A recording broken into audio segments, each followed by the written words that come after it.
Hello views, welcome back to Naeem English club. हमारी सीरीज चल रही थी लिटरेरी एजेस और आज हम डिस्कस करेंगे रोमांटिक एज। 1785 से लेकर 1830 तक इसका स्पैन रहा और इसकी शुरुआत उसी वक्त हो चुकी थी जब लिरिकल बैलेड की पब्लिकेशन हुई थी 1798 में वर्ड्सवर्थ और एसटी कॉलेज के ताउन से। होता क्या है, इस दौरानिए में इंग्लैंड का जो किंग होता है वो जॉर्ज थर्ड होता है। जब इंडस्ट्रियल रेवोल्यूशन आता है तो लोग मूव करते हैं देहातों से शहरों की जानब और वहाँ पर आबादी ज़्यादा हो जाती है। जब आबादी ज़्यादा होती है तो मुख्तलिफ़ किस्म के मसाइल पैदा होते हैं, बीमारियाँ फैलती हैं। तो राइटर उस दौरानिए के नेचर की अहमियत को उजागर करने पर मजबूर हो जाते हैं। यूँ इस दौरानिए की शुरुआत होती है। अमेरिकन इंडिपेंडेंस भी इसी दौरानिए में होता है, फ्रेंच रेवोल्यूशन भी इसी दौरानिए में आता है और इंडस्ट्रियल रेवोल्यूशन भी इस दौरानिए में आता है। अगर इसकी एजिस को देखें तो इसके राइटर्स को 2 कैटेगरी में डिवाइड करते हैं, फर्स्ट जनरेशन और सेकंड जनरेशन। फर्स्ट जनरेशन में जो आता है हमारे पास विलियम ब्लेक वगैरह वगैरह, और सेकंड जनरेशन में जेन ऑस्टन, कीट और पीबी शैले हैं। फर्स्ट चलते हैं फर्स्ट जनरेशन में विलियम ब्लेक की जाना। विलियम ब्लेक इसको पावर ऑफ इमेजिनेशन की वजह से जाना जाता था। Songs of innocence and experience is major work, और इसको विजनरी पोइट के तौर पर भी जाना जाता है। अगर ये कहूँ कि grandfather of romantic age है तो ये भी गलत नहीं होगा।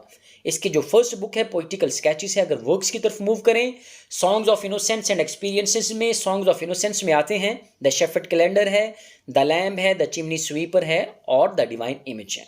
सॉन्ग्स ऑफ एक्सपीरियंसेस में आते हैं the sick rose, the fly, the angel, a little boy lost and a poison tree. उसके बाद आ जाता है विलियम ब्लेक के बाद विलियम वर्ड्सवर्थ। विलियम वर्ड्सवर्थ को नेचर पोइट के तौर पर भी जाना जाता है और इसने 523 सोनेट्स लिखी थी। किसने? वर्ड्सवर्थ ने। और लेक पोइट के तौर पर भी जाना जाता है और ये मुतासर रहा फ्रेंच रेवोल्यूशन से। उसके बाद इसकी जो लिरिकल बैलेड में लास्ट पोइम थी टिंटन वे, वो वर्ड्सवर्थ की थी।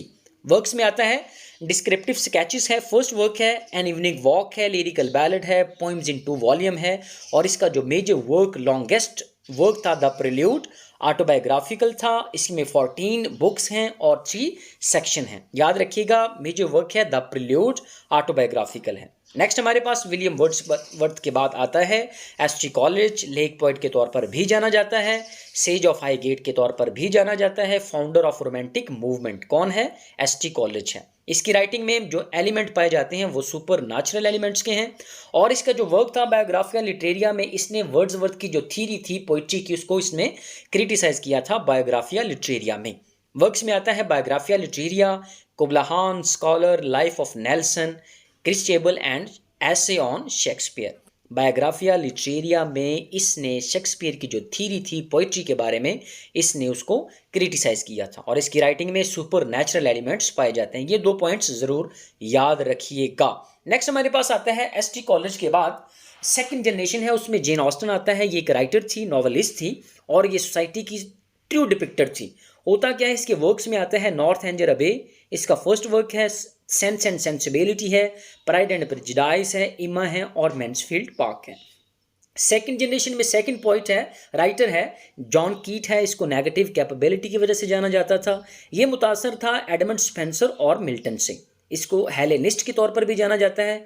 वर्क्स में आता है ऑड ऑन ग्रेशियन अर्न है, ऑड ऑन मेलेंकली है, ऑड टू ऑटम है, ऑड टू नाइटिंगेल है, ऑड टू साइकी और हाइपेरियन है। याद रखिएगा, नेगेटिव कैपेबिलिटी की वजह से जॉन कीट जाना जाता था। जेन ऑस्टन जानी जाती थी ट्रू डिपिक्टर ऑफ सोसाइटी। ये नॉवलिस्ट थी और इस दौरान ये की मेजर नॉवलिस्ट थी। इसके भी lot of works are here, but we will discuss a lot of her works in detail and with summaries like Pride and Prejudice वगैरह वगैरह। ठीक है, अब सेकंड जनरेशन में हमारे पास जो लास्ट है वो है पीबी शैले। पीबी शैले का ये जाना जाता था लिरिसिज्म की वजह से। जब ये मरा तो इसके डूबने की वजह से इसकी डेथ हुई। अगर इसके वर्क्स की तरफ चलें तो वर्क्स में आता है और टू स्काईलॉक है, क्वीन मैब इसका फर्स्ट पोइम है, एडोनिस है, द रिवॉल्ट ऑफ इस्लाम है, नेसेसिटी ऑफ एंथीज्म है। याद रखें, इसको जाना जाता था लिरिसिज्म की वजह से और क्वीन मैब इसका फर्स्ट वर्क है। दो में याद रखिएगा। नईम इंग्लिश क्लब को लाइक, शेयर और सब्सक्राइब करना मत भूलिएगा। Take care, bye bye.